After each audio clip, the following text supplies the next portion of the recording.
Bismillahirrahmanirrahim. Assalamualaikum warahmatullahi wabarakatuh.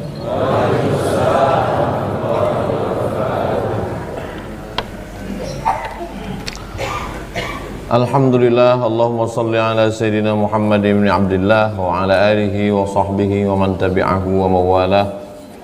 Allahumma allimna ma yanfa'una wa anfa'na bima 'allamtana innaka antal alimul hakim. Rabbi shrah li sadri wa yassir li amri wa hlul 'uqdatam min lisani yafqahu qawli. Qala al-Imam Muhyiddin Abu Zakaria Yahya bin Sharaf An-Nawawi fi kitabih Riyadhus Shalihin min kalami Sayyidil Mursalin. Imam Nawawi berkata dalam kitab Riyadhus Shalihin min kalami Sayyidil Mursalin, nafa'anallahu bi'ulumihi fid dharaini, mudah-mudahan ilmunya bermanfaat untuk kita dunia akhirat, amin ya rabbal alamin. Bihi wa ilaihi, dengan sanadnya. Wa an Abi Sa'idin Al-Khudri, dari sahabat Nabi namanya Abu Sa'id Al-Khudri radhiyallahu anhu, Allah meridainya. Kalau ada orang menyebut gurunya, setelah disebutnya nama gurunya itu, lalu di ujungnya disebutnya radhiyallahu an, boleh apa tak boleh? Boleh. Sama lah macam sahabat Nabi Abu Bakar radhiyallahu an, Umar radhiyallahu an, Utsman radhiyallahu an, Ali radhiyallahu an, Ustaz Somad radhiyallahu an. Kalau radhiyallahu an itu disebutkan ke sahabat Nabi, artinya Allah sudah meridhai dia. Allah sudah meridhai dia. Dalilnya mana? Dalilnya ayat Quran. As-sabiquna al-awwaluna minal muhajirin wal ansar. Orang-orang yang dulu masuk Islam dari kalangan muhajirin wal ansar, walladzina taba'uhum, dan orang yang mengikuti mereka, ulaika, mereka itu, radhiyallahu anhum, Allah meridai mereka. Itu makanya kita sebut Abu Bakar radhiyallahu an, Umar radhiyallahu an, Utsman radhiyallahu an, Abu Hurairah radhiyallahu an, Abu Sa'id Al-Khudri radhiyallahu an. Tapi kalau disebutnya nama gurunya, Al-Mukarram Ustaz Fulan radhiyallahu an, itu artinya semoga, mudah-mudahan Allah meridhai dia.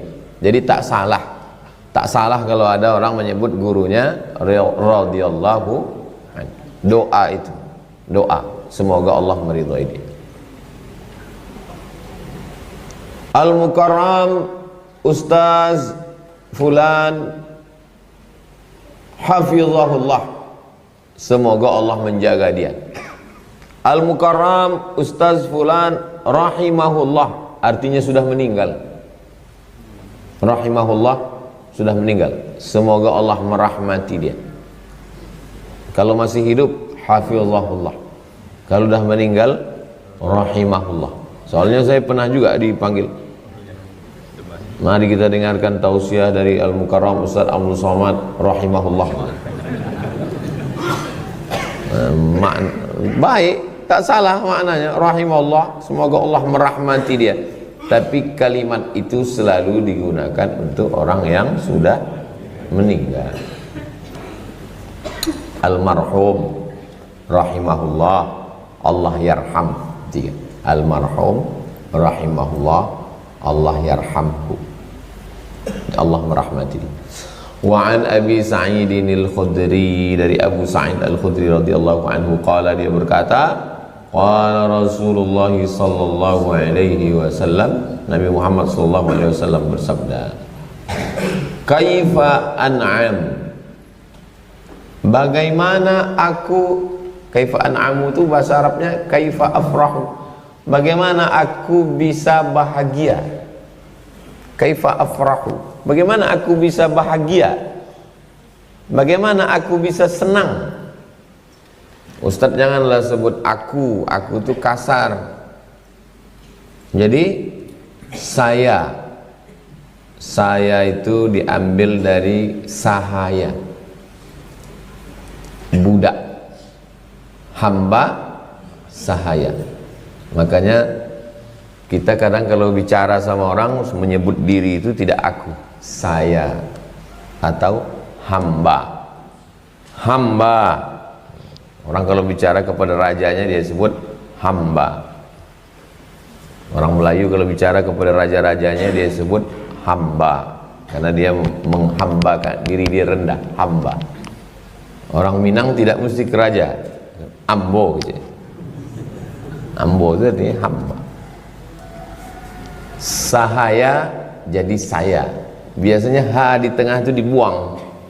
Baharu jadi baru. Johor baharu, Johor baru. Sahaya jadi saya, baharu jadi baru. Itu bahasa Melayu. Saya maksudnya sahaya, aku ini macam hamba sahaya, merendahkan diri. Tapi kalau orang menyebut aku, katanya macam bunyi-bunyi sombong. Tapi tak sombong, itu tergantung daerah masing-masing. Kalau di Rohul, Rokan Hulu, semua aku kok. Nah, jadi saya kadang-kadang pakai saya, kadang-kadang pakai aku. Tak pernah Allah menyebut saya. Kenapa? Tak mungkin Allah jadi hamba. Nabi SAW, kaifa an'amu, bagaimana aku senang, bagaimana saya boleh bahagia. Wa sahibul qarni, sahibul qarni, sahib yang punya, qarni apa yang diletakkan di kepala, di atas tanduk, qarni tanduk. Sahibul qarni yang punya tanduk, bukan yang dimaksud itu sahibul qarni punya tanduk ini dia bertanduk, enggak. Maksudnya yang menghembus tanduk, yang meniup tanduk. Dulu kalau mau perang, cara memanggilnya ditiup tanduk. Yang mengembus tanduk ini dua. Yang pertama orang yang mengajak perang, yang kedua tukang bekam.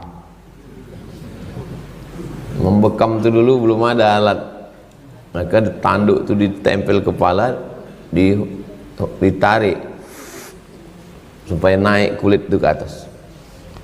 Jadi yang dimaksud sahibul qarni dalam hadis ini yang punya tanduk, maksudnya malaikat Israfil. Bagaimana aku bisa senang sedangkan yang punya tanduk, maksudnya malaikat Israfil, qadil taqamal qarna, sudah melekatkan tanduk ke mulutnya, wastama'al izna, dan dia sudah mendengarkan izin dari Allah untuk menghembuskan. Kita tak menyebutnya tanduk, sangkakala. Kalau dihembuskannya sangkakala itu, sekali hembus mati kita semua. Sekali hembus lagi hidup kita semua. Innama amruhu iza arada syai'an ayyakula lahu kun. Bagaimana saya bisa senang, kata Nabi, sedangkan malaikat Israel sudah meletakkan sangkakala ke mulutnya dan dia sudah dapat izin dari Allah untuk menghembusnya. Mata yu'maru bin nafkhi, tinggal menunggu perintah untuk menghembuskan. Nafkhi artinya menghembus. Fayanfuhu, kalau Allah sudah memerintahkan hembuskan, kata Allah, maka dihembuskannya lah, maka matilah semua yang ada di dunia ini. Kullu man 'alaiha fan, semua yang ada di dunia ini fan, binasa, hancur, mati. Apakah dengan suara orang bisa mati? Itu dulu menjadi problem, masalah. Mana ada orang bisa mati karena suara? Dulu orang tak percaya. Saya tak percaya orang bisa mati karena suara. Akhirnya keluarlah pesawat terbang namanya Concorde. Keluar pesawat Concorde, dihidupkan pesawat Concorde nih, mati orang, kaca-kaca pecah. Jangankan suara Concorde, sekarang di Jawa Timur ada namanya sonhorek. Kalau sudah lalu dia jatuh genteng-genteng yang ada di atap, suara-suara menggelegar pecah. Jadi rupanya suara bisa membuat orang mati.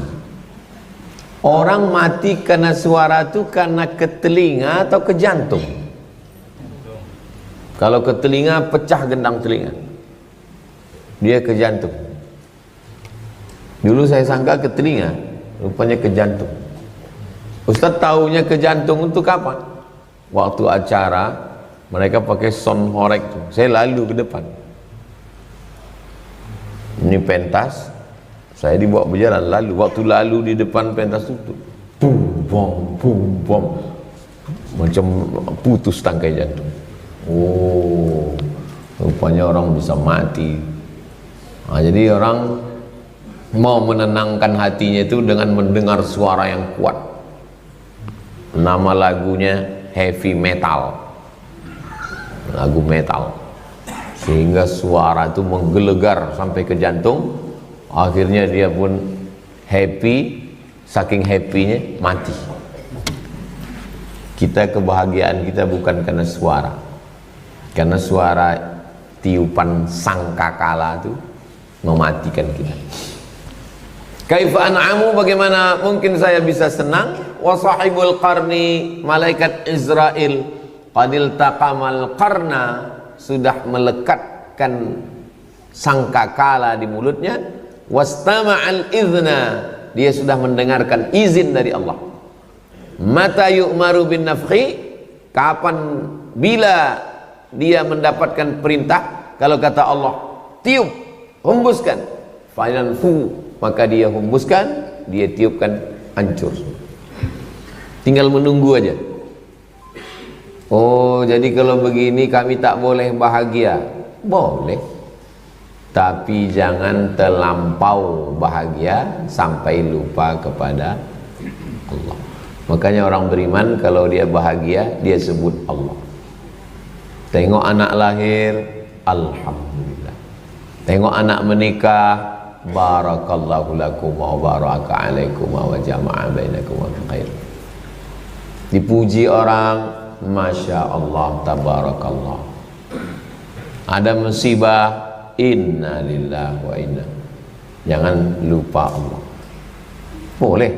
Jangan, saya tak mau selepas mengkaji ini lalu kita semuanya bersedih. Tak boleh bahagia. Maksudnya tidak boleh terlampau bahagia sampai lupa bahwa kita akan mati, bahwa dunia ini akan kiamat, bahwa saudara kita di Palestina sedang teraniaya. Mudah-mudahan Allah menolong saudara kita di Gaza. Amin ya rabbal alamin. Fakana dzalika thaqula, fakana dzalika itu thaqula. Thaqula dari kata saqil, berat. Ala ashabi Rasulullah sallallahu alaihi wasallam. Berat. Cakap Nabi ini berat bagi sahabat Nabi sallallahu alaihi wasallam. Sahabat 3. Man laqiyan nabiyya sallallahu alaihi wasallam, jumpa dengan Nabi, wa amana bihi, beriman kepada Nabi, wa mata 'alal Islam, meninggal mati dalam keadaan Islam. Sahabat Nabi. Kalau disebut sahabat itu artinya 3. Jumpa dengan Nabi, beriman dengan Nabi, meninggal dalam keadaan Islam, itu sahabat. Walaupun hidup sezaman dengan Nabi, kalau tak jumpa dengan Nabi tak disebut sahabat. Contohnya Uwais Al-Qarni, sezaman dengan Nabi, tapi dia di Yaman, Nabi di Makkah, Madinah, dekat, tak datang dia, sebab dia menjaga emaknya. Dia tak disebut sahabat. Dia masuk ke tabi'in, sebab dia jumpa sahabat. Kita ni sahabat pun tidak, tabi'in pun tidak. Tabi'in. Mengikut. Fakana dzalika thaqula, itu sakil berat ala ashabi Rasulillah, bagi sahabat Nabi SAW. Faqala lahum, maka Nabi berkata kepada mereka, Nabi tahu ini cakapku ini berat. Maka Nabi berkata, apa kata Nabi? Qulu, ucapkanlah. Kalau berat dalam hati kamu, ucapkanlah hasbunallahu wa ni'mal wakil. Hasbunallahu wa ni'mal wakil. Hasbu cukup. Hasbu cukup. Nah, kami. Hasbunallah, cukuplah Allah kepada kami. Wa ni'mal wakil, nikma sebaik-baik wakil, sebaik-baik penolong. Cukuplah Allah sebaik-baik penolong. Hasbunallah wa ni'mal wakil. Hasbunallah wa ni'mal wakil. Hasbunallah wa ni'mal wakil. Biasanya ditambah di ujung. Hasbunallah wa ni'mal wakil, ni'mal maula wa ni'mal nasir, wala haula wala quwata illa billahil aliyil azim. Bagus. Tapi kalau ada orang baca pendek aja, hasbunallah wa ni'mal wakil, hasbunallah wa ni'mal wakil, hasbunallah wa ni'mal wakil. Bagus. Karena dikumpulkan dari beberapa hadis, itulah maka panjang. Hasbunallah wa ni'mal wakil, ni'mal maula wa ni'mal nasir, wala haula wala quwata illa billahil aliyil azim. Saya ini susah Pak Ustaz. Saudara tak menolong, kawan tak menolong, jiran tak menolong, siapapun tak menolong. Kata Syekh Muhammad Mutawalli Asy'arawi, kalau engkau sedang susah, satu pun tak ada yang menolong, berarti doa engkau sudah makbul. Hah? Doa sudah makbul. Ya. Kalau engkau sedang susah, kawan lari, jiran lari, sahabat lari, keluarga lari, berarti doa engkau sudah makbul. Doa yang mana? Hasbunallahu wa ni'mal wakil. Karena hasbunallah artinya cukup hanya, patutlah tak ditolong yang lain. Kalau kita sedang susah, kawan lari, sahabat lari, jiran lari, keluarga lari, lalu kemudian Allah ingin menunjukkan bahwa hanya akulah yang menolong engkau. Siapa itu? Nabi Ibrahim alaihissalam. Ketika dia akan dibakar oleh Namrud, maka doa dia adalah hasbi Allah. Ini hasbuna kami. Kalau sendiri hasbi Allah. Ada juga nama orang hasbi. Hasbi cukup aku. Hasbi Allah, cukuplah Allah menolong aku.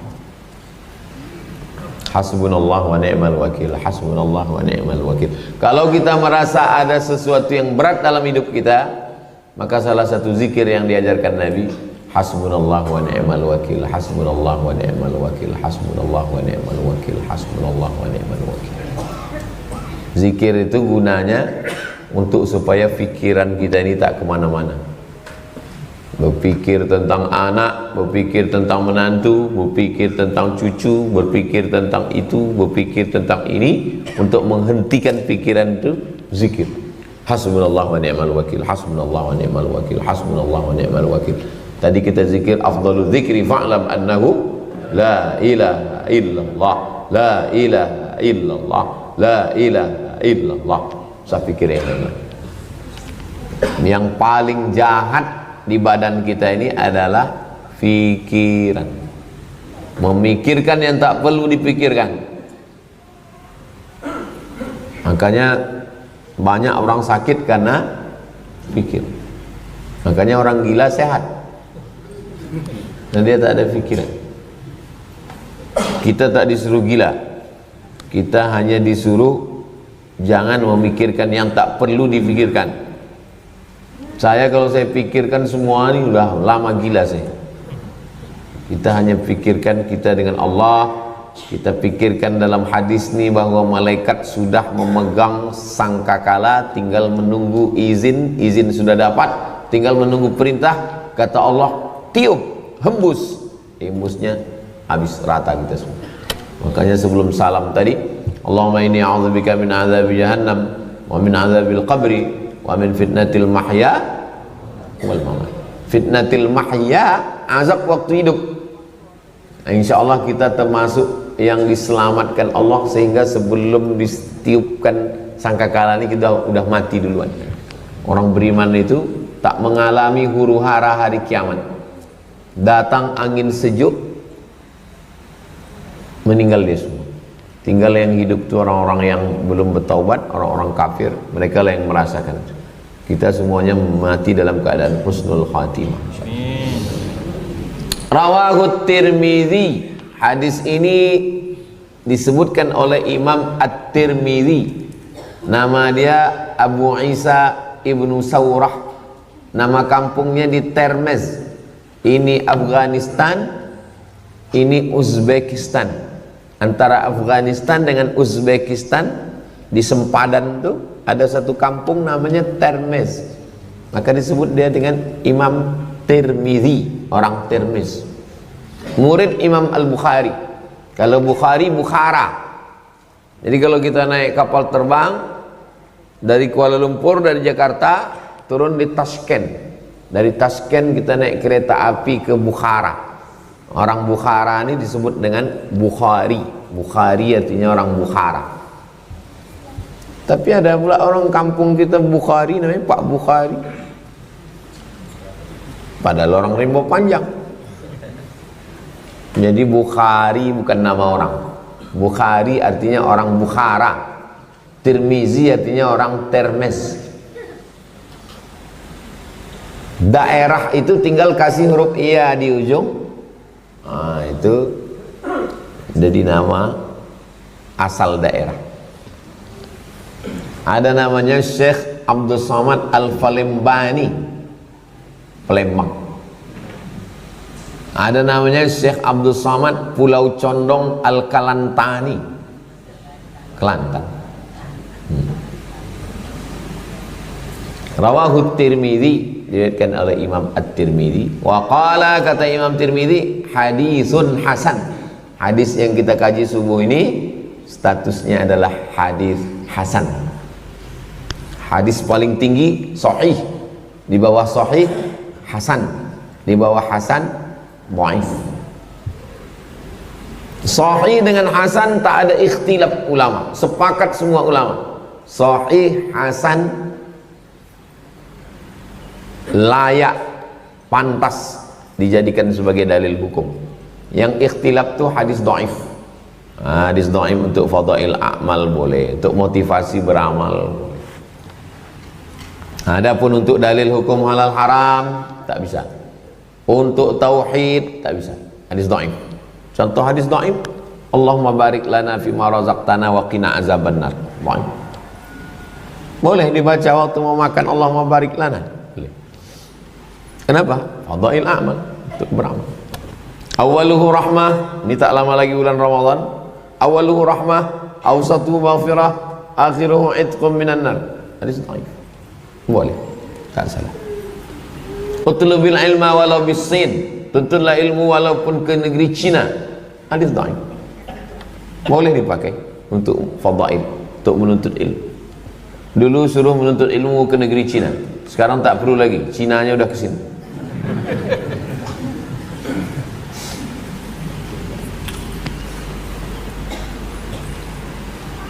Hadisun hasan. Setelah itu Imam Nawawi menjelaskan makna yang ada dalam hadis ini. Al-qarnu, qarnu tanduk, wasur, tanduk artinya sangkakala. Sampai hari ini orang Yahudi memanggil pakai tanduk.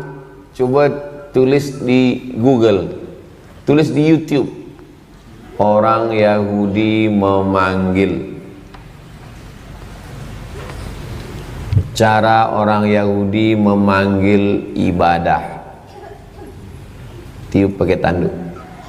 Yahudi memanggil.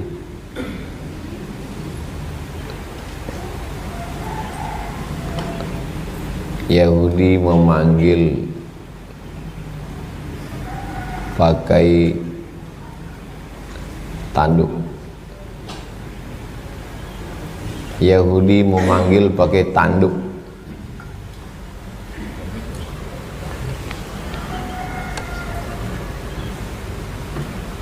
Yahudi memanggil. Lengkung tanduk. Sampai hari ini Yahudi masih pakai. Yahudi pakai tanduk, Nasrani pakai lonceng.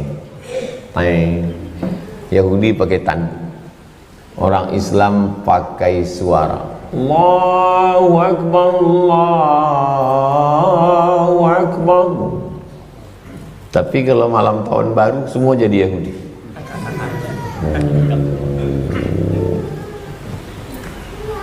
Untuk memanggil. Al-qarnu tanduk adalah as-sur. Sur adalah sangkakala. Alladzi qala Allah Ta'ala, yang disebutkan Allah dalam Al-Quran, wa nufikha fis sur, dan ditiupkan, dihembuskan sur, sangkakala. Kadza fassarahu Rasulullah sallallahu alaihi wasallam, demikian ditafsirkan, dijelaskan oleh Nabi Muhammad sallallahu alaihi wasallam. Ada golongan yang mengatakan dunia ini tidak akan hancur, dunia ini begini terus. Kata dia, alam ini kekal. Itulah yang dibantah oleh Imam Al-Ghazali. Nama kitabnya Tahafut Al-Falasifah. Tahafut kehancuran, Al-Falasifah orang-orang falsafah, orang-orang filsafat yang mengatakan dunia ini tak hancur. Kata dia, alam ini qadim, wujud qidam, sifatnya qidam. Yang bersifat qidam itu namanya qadim. Kata dia, alam ini qadim. Kalau alam ini qadim, berarti ada dua yang qadim. Alam qadim,